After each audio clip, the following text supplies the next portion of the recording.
College जाते हुए जब भी मेरी नजर उस दुकान पर पड़ती तो मेरा दिल बेचैन होने लगता है। मेरे कदम खुद ब खुद उस दुकान की तरफ बढ़ने लगते हैं। हमारे मोहल्ले के छोटे से बाजार में खुलने वाली ये दुकान पूरे बाजार में अलग ही लगती थी। शीशे के दरवाजे लगे हुए थे। बड़ी सी दुकान थी जहाँ फैंसी जोड़ों की भरमार थी। एक से बढ़कर एक फैंसी जोड़ा सजा कर रखा गया था। बाहर शीशों से ही वह जोड़े मेरी नजरों का केंद्र बन जाते थे और मैं गहरी ठंडी आहें भरती थी। आज भी सामने लगे ग्रे और सिल्वर काम की फैंसी गाउन पर मेरी नजर टिकी तो हटने को तैयार ही नहीं थी। मैं अपने बढ़ते हुए कदमों को रोक नहीं पाई। तेजी से चलती हुई मैं उस दुकान के बाहर खड़ी हो गई जहां शीशे से नजर आने वाली उस फैंसी गाउन ने मेरे होश उड़ाए थे। बड़ी हसरत भरी नजरों से मैं उस गाउन को देख रही थी जो यकीनन मेरी औकात से बाहर था। जिस घर से मेरा ताल्लुक था, मैंने आज तक अपने खानदान के अमीर घरों की लड़कियों के ही उतरन ही पहनकर गुजारा किया था। मुझे याद नहीं कि कभी त्योहार पर भी मम्मी ने मुझे नया जोड़ा लेकर दिया हो। वो यही कहती थी कि ये तुम्हारी मौसी की बेटी रुबीना है ना, उसका जोड़ा है, तुम्हारी मौसी ने दिया है। कह रही थी कि रुबीना ने यह जोड़ा बस कुछ ही बार पहना है, हर्षिता से कहना कि ये त्योहार पर पहन ले। मैंने अपना मुंह बिगाड़ा और कहा, मम्मी कभी मुझे भी त्योहार पर नए कपड़े दे दिया करो, इस बार मुझे नहीं पहनने किसी की भी उतरन। मेरी बात सुनकर मेरी माँ ने मेरी कमर पर एक जोरदार मुक्की मारी। कहने लगी, पेड़ों पर नहीं उगते पैसे, तेरा बाप पैसा ईमानदारी से कमा कर लाता है, पूरा दिन बेचारा मेहनत करता है, बस इतना कमाता है कि इज्जत की रोटी हम खा लेते हैं, कम से कम किसी के आगे भीख तो नहीं मांगनी पड़ती। और एक तू है, तेरे नखरे खत्म ही नहीं होते हैं। मैंने कहा, मम्मी ये भीख नहीं है तो और क्या है? कभी चाची की बेटियों के उतरन, कभी मौसी की बेटियों के उतरन। क्या मैं सिर्फ उतरन पहनने के लिए पैदा हुई थी? मुझे नहीं चाहिए किसी के कपड़े। ऐसा करो, दोनों छोटी बहनों को दे दो। मैंने रुबीना के सारे कपड़े एक तरफ रखे और बेड से उठकर कमरे से बाहर निकल गई। छोटा सा घर था जहाँ बस 2 ही कमरे थे। कोई मेहमान आता तो आंगन में कुर्सियां टेबल रखकर हम मेहमानों को बिठाते थे। एक कमरा मेरा और छोटी बहनों का था और एक मेरे मम्मी पापा का। मेरी दोनों छोटी बहनें गवर्नमेंट स्कूल में पढ़ती थी और मैं गवर्नमेंट कॉलेज में। रोज कॉलेज से बस से वापस आते हुए मेरी बस मुझे इस बाजार में उतारती थी। वहाँ से मुझे पैदल गलियों में से जाकर अपने घर जाना पड़ता, लेकिन बाजार से गुजरते हुए मेरी नजरें वहाँ पर मौजूद दुकानों पर पड़ती थी। कभी ज्वेलरी की दुकान पर, कभी मेकअप की दुकान पर, कभी कपड़ों की दुकान पर। जब से यह नई दुकान खुली थी मैं तो सारी दुकानों को भूल गई थी। काफी बड़ी जगह पर वह दुकान बनी हुई थी जिसके अंदर ज्वेलरी, फैंसी कपड़े, बहुत कुछ मौजूद था। वो सब जो मेरा ध्यान खींच लेता था। मैं बड़ी हसरत से फैंसी गाउन देख रही थी। शीशे के अंदर की तरफ गाउन लगी हुई थी और मैं बाहर से उस पर हाथ फेर रही थी। अपनी सोच में गुम थी कि अचानक मेरे कानों में मर्द की आवाज आई, क्या देख रही हैं मैडम, अंदर आइए, मैं आपको और भी वैरायटी दिखा देता हूँ। बाहर से देखने से अंदाजा थोड़ी होता है, शायद वह इस दुकान का मालिक था। मैंने पलटकर देखा, वो एक 25-26 साल का नौजवान था। काफी खुश शकल भी था। मेरी जेब में तो फूटी कौड़ी नहीं था। मैं तो बस देखकर ही अपना दिल खुश कर रही थी। मैंने कहा, नहीं नहीं, मैं तो बस यूं ही देख रही थी। वह कहने लगा, अंदर आइए, मैं आपको और भी वैरायटी दिखा देता हूँ। मैंने कहा, नहीं, मुझे अभी जरूरत नहीं है, बस ये मुझे अच्छी लगी थी। इसकी कीमत क्या है? मैंने ऐसे ही पूछ लिया। वह कहने लगा, वैसे तो ये 30,000 की है, लेकिन मैं आपको कम कर दूंगा। यह बात उसने अपनी एक आंख दबाकर मुझसे की थी, लेकिन मेरे पास तो जेब में 25-30 रुपए भी ना थे। मैंने एक ठंडी गहरी सांस भरी और कहा कि मेरे पास इतने पैसे नहीं हैं, मैं फिर कभी आऊंगी। मैं तो अपनी जान छुड़ा रही थी। नौजवान कहने लगा, आप अंदर तो आइए, मेरे पास कम कीमत की भी बड़ी खूबसूरत वैरायटी मौजूद है। मेरे दिल में लालच आ गया, चलो देख लेने में क्या हर्ज है। ले तो मैं सकती नहीं हूँ, लेकिन देख तो सकती हूँ। चिलचिलाती धूप में बार बार मेरे माथे से पसीना बह रहा था, जिसे मैं हाथ में पकड़े टिश्यू से साफ कर रही थी। लेकिन जैसे ही मैं उस दुकान के अंदर दाखिल हुई, एसी की ठंडक ने मुझे अंदर तक सुकून किया था। वह कहने लगा, उफ, बड़ी गर्मी है बाहर, आइए बैठिए। इस वक्त उसकी दुकान पर कोई भी न था। मैं सामने कुर्सी पर बैठ गई। वो मुझे अलग अलग किस्म के खूबसूरत से खूबसूरत कपड़े दिखाने लगा, एक से बढ़कर एक कपड़ा। यह देखकर मेरा जी चाहा सारे खरीद लूं, लेकिन हम गरीबों के पास पास बस हसरत भरी नजरें ही रह जाती हैं, ठंडी आहें भरने के लिए, जो मैं उस वक्त उन कपड़ों को देखकर भर रही थी। एक से बढ़कर एक फैंसी जोड़े देखकर मैं उन्हीं में खोकर रह गई थी। मेरे होश उस वक्त उड़े जब उस नौजवान ने एक सुर्ख रंग का फैंसी दुपट्टा मेरे सर पर उड़ा दिया। मैं एकदम चौंक सी गई। मेरी नजर उस पर पड़ी तो मुस्कुरा रहा था। कहने लगा, सामने आईना भी है, देखें यह रंग कितना जच रहा है आप पर, बड़ी प्यारी लग रही हैं। मेरी नजर सामने लगे शीशे पर पड़ी तो सच में मैं बहुत हसीन लग रही थी। मैंने वो दुपट्टा अपने सर से उतार कर वापस रख दिया। मैंने कहा कि इसकी क्या कीमत है? वह कहने लगा, आप जितने भी दे दे, मैं खामोशी से रख लूंगा। मैं उसकी बात सुनकर कुछ हैरान हुई। मैंने कहा, नहीं, आप मुझे इसकी कीमत बता दें, अगर मेरे पास पैसे हुए तो मैं ले लूंगी। वह कहने लगा, कीमत को छोड़ दें, इस जोड़े को देखकर लगता है ये आपके लिए ही बना है, इसलिए आप जो देंगी मैं खामोशी से रख लूंगा। मैंने कहा, और अगर मैं मुफ्त में ले जाऊं तो? मेरी बात पर वो कहका लगाकर हंसने लगा। मुझे अंदाजा ही नहीं था। उसने वह पैक किया और थैला में डालकर मुझे थमा दिया। कहने लगा, ले जाएं, आप जैसी हसीन लड़की के लिए मेरी तरफ से तोहफा। यह सुनकर मैंने फौरन से उसका थैला वहीं पर रखा और दुकान से बाहर निकल गई। मेरे दिल की धड़कनें बहुत ज्यादा तेज चल रही थी। तेजी से कदम बढ़ाते हुए मैं घर पहुंची थी। घर आई तो मम्मी का वही रोज का जुमला कि थोड़ा थोड़ा खाना खाया करो, मुझे इसी खाने से रात का गुजारा करना होता है। फिर तुम्हारे पापा आते हैं तो ढंग की चीज नहीं होती है रखने के लिए। मेरी छोटी बहन स्कूल से वापस आ चुकी थी और मम्मी खाना खाते वक्त वही रोज का चेतावनी दे रही थी, कम खाया करो। हम 3 बहनें ही थी, भाई कोई नहीं था, और इस बात का ताना तकरीबन रोज ही हम अपनी मम्मी से सुना करते थे। क्या होता तुम में से कोई एक लड़का होता, हमें भी अपने दिन फिर जाने की उम्मीद होती, जैसे हम अपनी मर्जी से पैदा हुई थी। मेरे पापा का कहना था कि हमेशा उतने ही पांव फैलाओ जितनी की चादर है, लेकिन हमारी चादर वर्षों से बस इतनी ही थी कि बस 2 वक्त की रोटी खाकर सोते थे। यह अलग बात है कि पेट भरकर, बाकी अपनी जरूरतों के लिए हमें दूसरों को देखना पड़ता था। मेरे चाचा और पापा गवर्नमेंट के किसी छोटे से पद पर थे। इतनी चाचा की तनख्वाह नहीं थी जितनी ऊपर की आमदनी थी।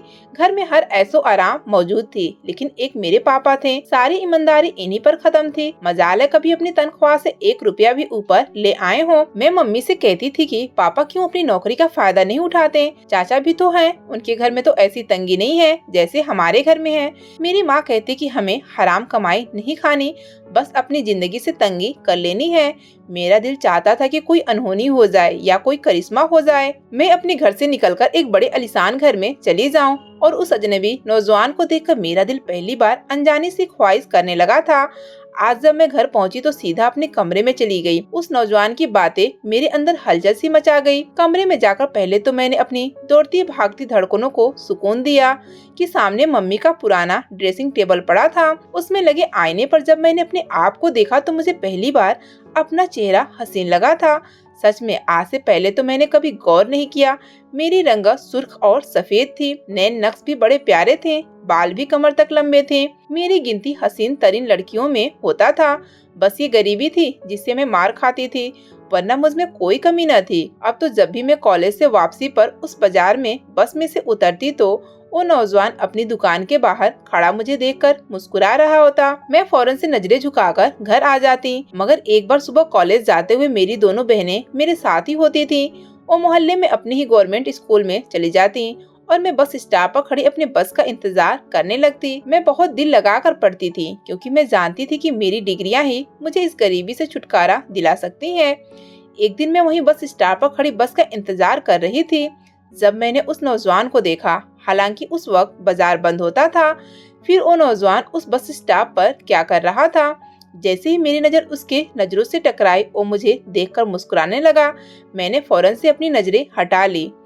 उसी वक्त मेरी बस आ चुकी थी। मैं बस पर सवार हुई तो वो भी मेरे ही बस पर बैठ गया। लेकिन जैसे ही मैं अपने कॉलेज के लिए बस से नीचे उतरी तो वो भी नीचे उतर गया। ये देखकर मैं कुछ घबराई थी। वो गली भी सुनसान थी। थोड़ा दूर जाकर कॉलेज की लड़कियां नजर आती थी। जैसे ही मैं बस से उतरी वो तेज कदम उठाता हुआ मेरे बराबर चलने लगा। कहने लगा, मेरा नाम रोहन है, जिस दुकान पर मैं आपसे मिला था वो मेरी अपनी दुकान है। मेरा इरादा तो ज्यादा पढ़ाई करने का था, लेकिन 12वीं पढ़ते ही मेरे पापा ने मुझे दुकान पर बिठा दिया। मैं उसकी बातें सुनकर हैरान थी कि ये सारी बातें मुझे क्यों बता रहा है। मैंने कहा, आप मेरा पीछा क्यों कर रहे हैं? यह सुनकर वो मुस्कुराने लगा, कहने लगा, आप मुझे अच्छी लगती हैं। इसलिए मैंने कहा, देखें मैं ऐसी लड़की नहीं हूँ। वो कहने लगा, मैं भी शरीफ किस्म का लड़का हूँ, लेकिन दिल के हाथों मजबूर हो चुका हूँ। आपके सिवा कुछ सुझाई ही नहीं देता। यकीन करे, वो जोड़ा मैंने आपके लिए अभी तक संभाल के रखा है। आप मेरी दुकान पर कब आएंगी? मैंने उसे अब भी कोई जवाब नहीं दिया, बस ये कहा कि वो मेरा पीछा न करे। यह कहकर मैं तेज कदम बढ़ाती हुई अपने कॉलेज की तरफ बढ़ गई। उस दिन मैंने संजीदगी से सोचा था कि वो लड़का मुझसे मोहब्बत करने लगा है और है भी अमीर, इतनी बड़ी दुकान का मालिक है। मुझे किस्मत इतना अच्छा मौका दे रही है तो मुझे किस्मत आजमा लेनी चाहिए। अब जब भी वो मुझे मुस्कुरा कर देखता, मैं भी मुस्कुराने लगती। आहिस्ता आहिस्ता मेरी उस लड़के से दोस्ती हो गई। मैं जब भी कॉलेज से वापस आती तो सीधा उसकी दुकान पर चली जाती। वह पहले सारे ग्राहकों को निपटाता। जब मैं अकेली उसकी दुकान पर रह जाती तो वह कभी मुझे कानों में पहनने के लिए झुमके दे देता, कभी कोई अंगूठी, और वो जोड़ा भी उसने मुझे दे दिया था जिसे मैंने अपनी अलमारी में छुपा के रखा था। उसकी दुकान पर कम कीमत के कॉटन के कढ़ाई वाले जोड़े भी मौजूद थे। उनकी कीमत 2-2.5 हजार थी। एक बार उसने खूबसूरत सा जोड़ा मुझे दिया, कहने लगा, ये मेरी तरफ से रख लो। मैंने कहा, मेरी मम्मी पूछेंगी तो क्या जवाब दूंगी? आए दिन इतने कपड़े कहाँ से आते हैं? मैंने तो हमेशा से दूसरों की उतरन। यह कहने के बाद मैं एकदम से चुप हो गई। मैं उसे यह नहीं बताना चाहती थी कि मैं हमेशा दूसरों की उतरन पहनती आई हूँ। मेरी अधूरी बात को उसी ने पूरा किया, कहने लगा, कह देना कि तुम्हें तुम्हारे किसी दोस्त ने तोहफे में दिया है। यह सुनकर मैं खुशी खुशी वह कपड़े लेकर घर चली आई।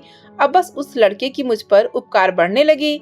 एक बार उसने मेरे हाथ में मोबाइल थमा दिया। यह देखकर मैं हैरान रह गई, क्योंकि जो मोबाइल उसने मुझे दिया था वह कम से कम 20-25 हजार से कम का नहीं था। कहने लगा, इसे रख लो। मैंने कहा, मैं क्या करूंगी? वह कहने लगा, रात को मुझसे बातें किया करना। मैंने वो भी रख लिया। फिर ये सिलसिला हम दोनों के बीच चल निकला। मैं उससे फोन पर बातें करने लगी। हम दोनों के बीच में इकरारे मोहब्बत हो चुका था। लेकिन अब वो मुझसे फरमाइशें करने लगा था। कभी कहता कि जो कपड़ा मैंने तुम्हें दिया है मुझे पहनकर दिखाओ। कभी कहता कि इस बार मैं तुम्हें फैंसी गाउन देना चाहता हूँ, लेकिन बदले में मुझे भी तुमसे कुछ चाहिए। 2 माह में पहली बार उसने ये फरमाइश की थी। मैंने कहा कि तुम जानते हो, मेरे पास इतने पैसे नहीं होते कि बदले में मैं तुम्हें तोहफा दे सकूं। वह कहने लगा कि बस जब तुम घर पर अकेली हो तो मुझे बुला लेना और ये जोड़ा पहनकर मुझे दिखा देना। मैंने कहा, ऐसा कैसे मुमकिन है? वह कहने लगा, मुझे नहीं मालूम, कुछ भी करो। हर्षिता, मुझे तुम्हें अपनी पसंद में देखना है। उसकी यह बात सुनकर मैं परेशान हो गई, लेकिन टाल भी नहीं सकती थी। एक बार मेरी मम्मी अपनी सहेली के घर गई थी। घर में छोटी बहनें थी। मैंने सोचा कि आज मैं रोहन को घर बुला लेती हूँ। मैंने अपनी छोटी बहनों को बहाने से उनके दोस्तों के घर भेज दिया और कहा कि 2 घंटे से पहले मत लौटना। वो खुशी खुशी चली गयी। मैंने फोन करके रोहन से कह दिया कि इस वक्त मैं घर में अकेली हूँ। यह सुनना था कि वो मेरे लिए बहुत से कीमती तोहफे लेकर घर पहुँच गया। कहने लगा, ये सब तुम्हारे लिए। जब मैंने वो थैला खोलकर देखा तो उसमें वही ग्रे और सिल्वर रंग की गाउन थी। वो देखकर तो मेरी आंखें चमक उठी। वो मुझे खुश देखकर मेरे करीब आकर कहने लगा, जल्दी से पहन कर दिखाओ। मैंने वो गाउन पहन ली। मुझे देखकर वो अपनी आंखें झपकाना भूल गया। उसने कुछ तस्वीरें मेरे साथ खींचनी शुरू कर दी। मैंने कहा, ये क्यों खींच रहे हो? कहने लगा, बस मेरे पास सुरक्षित रहेंगे। उसने एक वीडियो भी बनाए जिसमें वो मेरे बहुत करीब खड़ा था। कह रहा था कि हर्षिता सिर्फ मेरी है। वीडियो बनाते हुए वो मेरे बेहद करीब हो चुका था। उस वक्त हम दोनों ही घर में अकेले थे, इसलिए मेरा दिल बुरी तरह से बेचैन हुआ। मैं फौरन से पीछे हट गई। मेरे यूं पीछे हटने पर उसने अपना मोबाइल बंद किया और जेब में रख लिया। वह कहने लगा, हर्षिता, अब तुमसे दूर रहना मुझे बहुत मुश्किल लगने लगा है। मैंने कहा, तुम अपना रिश्ता मेरे लिए क्यों नहीं भेज देते? मेरी बात सुनकर उसके चेहरे के रंग बदले थे। कहने लगा, मेरे पापा कभी नहीं मानेंगे। मैंने कहा, क्यों नहीं मानेंगे रोहन? मैं तुम्हारे सिवा किसी और की नहीं हो सकती। मेरी मम्मी मुझसे कह चुकी हैं कि 12वीं पढ़ते ही मेरी शादी करवा दूंगी। मेरी बात सुनकर वो परेशान हुआ। कहने लगा, मुझे कुछ वक्त दो, मैं उन्हें मनाने की कोशिश करूंगा। तुम मेरा इंतजार करना हर्षिता, मैं सबको राजी कर लूंगा। यह कहकर वो रुका नहीं था, फौरन से वापस चला गया। कुछ घंटे बाद जब मेरी माँ घर वापस आई तो बहुत खुश थी। उन्होंने मुझे 3 जोड़े दिए जो नए थे। कहने लगी, तुम्हारी आंटी ने तुम्हारे लिए नए जोड़े भेजे हैं। मुझे यह देखकर हैरत हुई। हालांकि यह ख्याल आंटी को कैसे आ गया, वरना वो तो मुझे हमेशा उतरन ही भेजती हैं। इसके बाद जो खबर मम्मी ने मुझे सुनाई, मेरे होश उड़ के रह गए। कहने लगी, तुम्हारी आंटी ने तुम्हारा रिश्ता मांगा है। यह सुनकर मैंने हैरत से मम्मी को देखा था। हालांकि मम्मी की सहेली का बस एक ही बेटा था और वो शादीशुदा था। वो मुझसे 10 साल बड़ा था। मैंने कहा, मम्मी आंटी का कौन सा बेटा है जितेंद्र भाई के अलावा? मम्मी कहने लगी, अरे अपना जितेंद्र ही तो है। मम्मी की बात सुनकर मेरे चेहरे की रंगत उड़ी थी। मैंने कहा, मम्मी आप होश में तो हैं, जितेंद्र भाई शादीशुदा हैं। मम्मी कहने लगी, अरे उसकी बीवी बड़े नखरे वाली थी, 4 साल भी ना टिक सकी, जितेंद्र ने उसे तलाक दे दी है। यह सुनकर मैं अपने होश खो बैठी। हालांकि मैं जानती थी कि किरण भाभी बहुत अच्छी थी, अलबत्ता आंटी और आंटी के बच्चे बड़े ही बदतमीज थे। जितेंद्र भाई तो किरण भाभी पर हाथ उठाने से भी पीछे नहीं हटते थे। मैंने कहा, नहीं मम्मी, मैं किसी हाल में जितेंद्र भाई से शादी नहीं करूंगी। मेरे इनकार को सुनकर मम्मी भड़क उठी, कहने लगी, अरे महीनों के लाखों कमाता है जितेंद्र, तुझे तो अपनी किस्मत पर खुश होना चाहिए। मैंने कहा, नहीं, मैं जितेंद्र भाई से शादी नहीं करूंगी। यह कहकर मैं अपने कमरे में चली आई और रोने लगी। रात को जब मैंने रोहन को फोन किया था कि उसे बता सकूं कि मैं किस मुसीबत में फंस गई हूं और जल्द से जल्द अपना रिश्ता भेज दे, तो उसका फोन बंद आ रहा था। हालांकि वो रोज रात को मुझसे बात करता था, आज तक उसका फोन कभी बंद नहीं हुआ था। मैं बेहद परेशान हो गई। अगले रोज मैं बाजार चली गई, लेकिन आज उसकी दुकान पर कोई 50 साल का आदमी बैठा था। शायद रोहन के पापा थे, इसलिए मैं मायूस होकर घर लौट आई। मैंने रोहन को बहुत फोन किया, लेकिन उसका फोन लगातार बंद था। जब भी मैं उसके दुकान पर जाती तो रोहन की जगह उसके पापा होते। मैं कुछ देर वहीं दुकान से बाहर खड़ी रहती। एक बार मैं दुकान के अंदर चली गई। वह कहने लगे, आपको क्या चाहिए बेटा, रोज आप मेरी दुकान के बाहर खड़ी रहती हैं। मैंने कहा, ओ मैं आपकी दुकान से एक जोड़ा लेकर गई थी, आपके बेटा उस वक्त यहाँ बैठा था। 5000 के नोट का उसके पास चेंज नहीं था, इसलिए उसने कहा था कि वो मुझे पैसे बाद में दे देगा। मैं रोज उसे देखने आती हूँ ताकि अपने पैसे वापस ले सकूं। वह कब वापस आएगा? मेरी बात सुनकर उस शख्स ने हैरत का इजहार किया, कहने लगा, मेरा बेटा? मेरा तो कोई बेटा यहाँ नहीं बैठता। यह सुनकर तो मेरे होश उड़े थे। मैंने कहा, रोहन आप ही का बेटा है ना, वो इसी दुकान पर होता था। यह सुनकर उस शख्स ने कहा, वो लड़का वह तो मेरा नौकर था। कमबख्त पिछले 2 माह से 40-50 हजार का सामान मेरी दुकान से गायब कर चुका है। पैसों की अलग हेर फेर की है उसने। मैंने उसे नौकरी से निकाल दिया है। तुम बताओ तुम्हारे कितने पैसे थे, मैं अदा कर देता हूँ। मैं उन्हें क्या बताती, मेरा दिमाग तो सोचने के काबिल न था। मैं बुझे दिल के साथ घर पहुँची तो मेरी माँ बेहद गुस्से में खड़ी थी। मेरे पापा भी घर पर मौजूद थे, जो सिर पकड़े बैठे थे। सामने चाचा भी मुझे गुस्से से देख रहे थे। मुझे हैरत हुई कि ये सब यहाँ क्यों मौजूद हैं। मेरी माँ आगे बढ़ी और मेरे मुंह पर जोरदार थप्पड़ दे मारा। तू मर क्यों नहीं गई? ये सब करने से पहले हमारे इतबार का तूने हमें ये सिला दिया। मैं समझ नहीं पा रही थी कि मैंने क्या किया। मैंने कहा, मम्मी क्या किया है मैंने? मेरी बात पर मेरे चाचा ने अपना मोबाइल मेरे सामने कर दिया, जिस पर मेरी और रोहन की वीडियो लगी हुई थी। यह देखकर मैं सांस लेना भूल गई। रोहन ने मुझे कहीं का नहीं छोड़ा। उसने अपनी और मेरी वीडियो वायरल कर दी थी, मुझे बदनाम करके रख दिया था। मेरी मम्मी रोने लगी, मुझे मारने लगी, कहने लगी, तुमने हमें कहीं मुंह दिखाने के काबिल नहीं छोड़ा। मेरे पास कोई जवाब न था। रोहन ने मोहब्बत के नाम पर मुझे बहुत गहरी चोट दी थी। वह तो कहता था कि मैं उसकी इज्जत हूँ, वो मेरी खातिर सबसे लड़ जाएगा, लेकिन वो सब झूठ था। 2 दिन के अंदर मेरा शादी जितेंद्र से कर दिया गया। मेरे माँ बाप ने हाथ जोड़कर आंटी की मिन्नत की। मेरी किस्मत में शायद उतरन ही लिखी थी। पति भी इस्तेमाल हुआ मिला। जितेंद्र मुझे हर वक्त बदचलन के ताने देता रहता था। जितेंद्र को जब गुस्सा आता मुझे बहुत मारता रहता। न जाने तूने उस लड़के के साथ कितना बार मुंह काला किया होगा। मेरा जुर्म बस मोहब्बत थी। मैंने रोहन के साथ कोई गुनाह नहीं किया था, लेकिन मैं बदचलन कहलाई जा रही थी। आंटी ने मुझे नौकरानी बनाकर रख लिया था। 2 साल मैंने बहुत मुश्किल से काटे थे, लेकिन उसके बाद जो गम का पहाड़ मुझ पर टूटा, उसने मेरी जिंदगी नर्क बना दी। जितेंद्र की एक एक्सीडेंट में मौत हो गई। उसका इल्जाम भी मुझ पर लग गया कि मेरी मनहूसियत से उमर गया। आंटी ने मुझे घर से निकाल दिया। मैं फिर से मायके की दहलीज पर आकर बैठ गई। मेरे पापा का ट्रांसफर दूसरे शहर में हो गया। मैंने अपनी पढ़ाई पूरी की और गवर्नमेंट कॉलेज में पढ़ाने लगी। मेरी दोनों छोटी बहनें अब शादी के काबिल हो चुकी थीं। दोनों बहनों की शादी मैंने ही की थी। मेरे माँ बाप अब भी मुझसे बात नहीं करते थे। मेरे पापा अपनी नौकरी छोड़ चुके थे। मैं अपने माँ बाप के देखभाल में उम्र गुजारने लगी। दोनों ही बीमार रहने लगे थे। कुछ सालों में मेरे माँ बाप की बारी बारी भगवान को प्यारे हो गए। वक्त गुजरने लगा, मैंने एक छोटी सी गाड़ी खरीद ली। अकेले घर में रहती थी। एक बार मैं कॉलेज से वापस आ रही थी तो मेरी नजर सामने दुकान पर पड़ी। मेरी गाड़ी को एक ब्रेक लगी। सामने कपड़े की दुकान पर वही खड़ा था, नजर का चश्मा लगाए, औरतों को कपड़ा की अलग अलग किस्म की वैरायटी दिखा रहा था।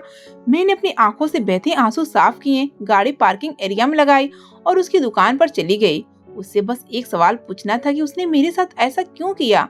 मैंने उसका क्या बिगाड़ा था। मैं उसके सामने वाली कुर्सी पर बैठ गई। मेरी उम्र 35 साल थी और वो 40 के लगभग हो चुका था। मुझे देखकर उसके हाथ में पकड़ा दुपट्टा वहीं रुका था जो वो मेरे बराबर में बैठी औरत को दिखा रहा था। उसने अपने लब से मेरा नाम पुकारा था। मैं उठकर खड़ी हो गई। मैंने कहा, मुझे तुमसे बस एक सवाल पूछना है। उसने अपनी दुकान पर मौजूद नौकर से कहा कि तुम दुकान का ख्याल रखना, मैं आता हूँ। यह कहकर उसने मुझे दुकान से बाहर जाने का इशारा किया और अपने हाथ में स्टिक पकड़ी और लंगड़ाते हुए मेरे साथ दुकान के अंदर मौजूद एक कमरे में ले आया जो कुछ ऑफिस नुमा बना हुआ था। सामने कुर्सियां और एक टेबल मौजूद थी। उसने मुझे कुर्सी पर बैठने का कहा। कहने लगा, तुम यहाँ कैसे? मैंने हाथ के इशारे से उसे बोलने से रोक दिया। मैंने कहा, मुझे बैठना नहीं है, न ही तुमसे कोई सफाई सुननी है।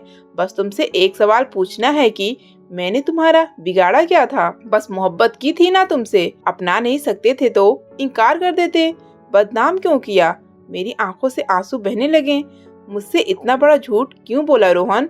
मेरी बात सुनकर वह कहने लगा, मैंने तुमसे कोई झूठ नहीं बोला था। झूठ मेरे बाप ने बोला था। मैंने तुमसे शादी की बात जब अपने घर पर की तो मेरे पापा ने साफ इनकार कर दिया। वो मेरा रिश्ता कहीं और करना चाहते थे। उस रात मेरे अपने पापा से बहुत बहस हुई। मैं गुस्से से बाहर निकल गया। इत्तेफाक था या मेरी बदकिस्मती? उसी रात मुझसे गन पॉइंट पर मेरा मोबाइल और पैसे छीन लिए गए। मेरी टांग पर गोली मारकर वो नौजवान चले गए। मैं चलने फिरने से अक्षम हो चुका था, इसलिए दुकान पर मेरे पापा जाने लगे। झूठ उन्होंने तुमसे बोला था। तुम्हारे बार बार दुकान पर आने से शायद वो समझ गए थे कि तुम हर्षिता हो। लेकिन जब तुम्हारी और अपनी वीडियो मैंने सोशल मीडिया पर देखी तो मेरे होश उड़ गए थे। मैंने पापा से बहुत कहा कि वो बदनाम हो जाएगी, भगवान के लिए उसे मेरे लिए मांग लें। लेकिन मेरे पापा ने मुझे कमरे में कैद कर दिया। जब तक मैं कुछ चलने फिरने के काबिल हुआ तो मालूम हुआ कि तुम्हारी शादी हो गई है, इसलिए मैं पीछे हट गया। मेरे पापा ने बहुत चाहा कि मैं उनकी पसंद से शादी कर लूं, लेकिन मेरी ना कभी हाँ में नहीं बदली। फिर जब तुम्हारे पति के देहांत की खबर पहुंची तो मैं सोच चुका था कि